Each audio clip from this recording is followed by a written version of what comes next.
Hi friends, అందరికీ welcome to ఇంటి భోజనం. ఈరోజు మనం బొబ్బట్లు చేయడం ఎలానో చూద్దాం.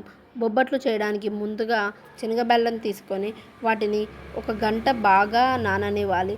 నానిన శనగబెల్లని పొయ్యి పైన పెట్టుకొని బాగా ఉడకనివ్వాలి. మధ్య మధ్యలో కలుపుతూ వాటిని బాగా ఉడకనివ్వాలి. ఉడికిన శనగబెల్లంలో బెల్లం మరియు శనగలు సేమ్ క్వాంటిటీలో మనం ముందుగా తీసి పెట్టుకున్న తర్వాత ఇట్లా ఉడికిన తర్వాత బెల్లం యాడ్ చేసుకోవాలి.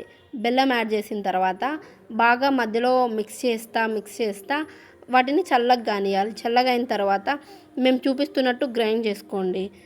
దాని తర్వాత మనం ఆ పిండి రెడీ అయిపోయింది.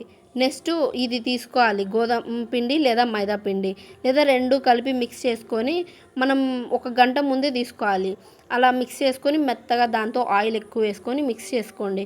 మిక్స్ చేసుకున్న తర్వాత సేమ్ అలానే మీరు కూడా ఒక పేపర్ తీసుకొని వాటికి ఫస్ట్ ఆయిల్ వేసేసేసి సేమ్ ఇలానే మేము చూపిస్తున్నట్లు చేసుకోండి. అప్పుడు మీకు పర్ఫెక్ట్గా వస్తాయి.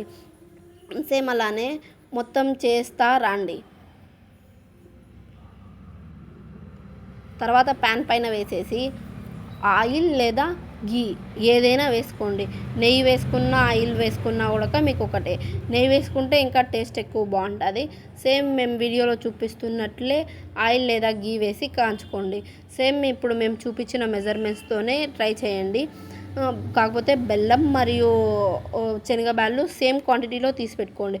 ముందుగా దాన్ని తుడుంబట్టి పెట్టుకోండి. బెల్లాన్ని తుడుంబట్టి పెట్టుకుంటే మీకు క్వాంటిటీ అర్థమవుతుంది. ఇప్పుడు ఆ శనగలు ఎంత ఒక గ్లాస్ తీసుకుంటే సేమ్ క్వాంటిటీలో బెల్లం కూడా తీసుకోండి. అప్పుడు మీకు క్లారిటీగా ఉంటుంది నేను ఎంత క్వాంటిటీ తీసుకుంటే ఎంత సరిపోతుంది అనేది. అలానే మేము ఎలా అయితే చూపిస్తున్నామో ఆయిల్లో వేసి సేమ్ ఇది పిండి ఎలా అయితే కలిపి పెట్టుకున్నారో సేమ్ అది కూడా అలానే కలిపి పెట్టుకోండి. అప్పుడు పర్ఫెక్ట్గా వస్తాయి. మీరు కూడా ట్రై చేయండి. అందరూ ట్రై చేసి మాకు ఎలా ఉందో చెప్పండి. Thank you so much.